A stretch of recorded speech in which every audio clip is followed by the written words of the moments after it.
On vous répète sans cesse qu'il faut faire de l'activité physique régulière. Et manger au moins 5 fruits et légumes par jour, réduire votre consommation de viande rouge, d'alcool et de charcuterie. Et par contre, on a dit réduire.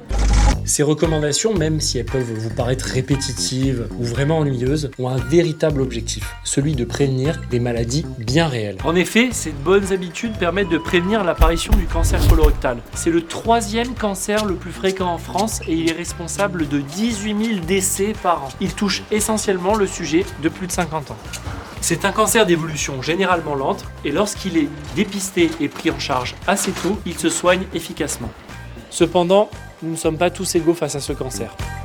Pour monsieur et madame tout le monde, sans facteurs prédisposants, on parle de risque moyen à partir de 50 ans. Le dépistage se fait alors tous les 2 ans par un test immunologique. Pour faire simple, il vous suffit d'envoyer un petit échantillon de vos selles. Ça ne vous tente pas ? Dites-vous qu'il n'y a pas si longtemps, c'était pas qu'un petit échantillon. Bref, je ne vous fais pas un dessin. Si le test est négatif, rendez-vous dans 2 ans pour un nouveau petit échantillon.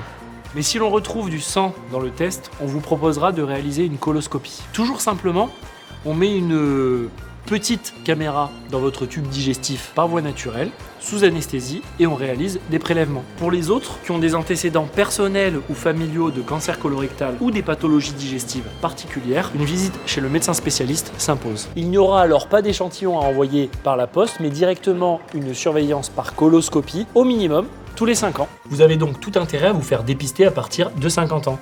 Soit en envoyant vos selles par la poste pour monsieur tout le monde, soit en passant des coloscopies régulières pour les personnes ayant un terrain à risque. Alors oui, personne ne se réjouit à l'idée de faire analyser sa merde ou de se faire filmer le côlon. Mais bon, ces petits gestes pourraient quand même bien vous sauver la vie.